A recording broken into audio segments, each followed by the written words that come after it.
Bună dimineața, fermieri! Astăzi, după cum vedeți, suntem din nou la coasă. Este a doua zi de coasă, cum ar veni. Am mai cosit și săptămâna trecută ovăzul, am cosit cam 3 sau 4 hectare, dar n-am reușit să-l termin pe tot. Și astăzi am venit din nou la coasă, dar vom începe cu trifoiul, cu lucerna, sau cum vreți să-i spuneți voi. Depinde, în alte părți să spune lucernă, trifoi, tot una e, dar este sămânat în primăvară și trebuie să-l cosim ca să răsară din nou, că deja a început să stagneze și să-l înnece bălăriile astea. Și așa că trebuie să-l cosim.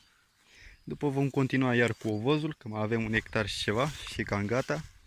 După vom lua iar o pauză până se va usca sau până va crește cealaltă lucernă, că mai avem alea 3 hectare care le-am cosit prima oară. Că deja au început să crească și sunt aproape de coasă, deci după ce terminăm astea, peste o săptămână băgăm iar la coasă. Și după vom continua cu ovăzul la strâns și l-am balotat. Suntem din nou cu Marcel. Pe cel care l-am vopsit, l-am lăsat acasă, deoarece are cartamentul mare și încalcă prea mult burian.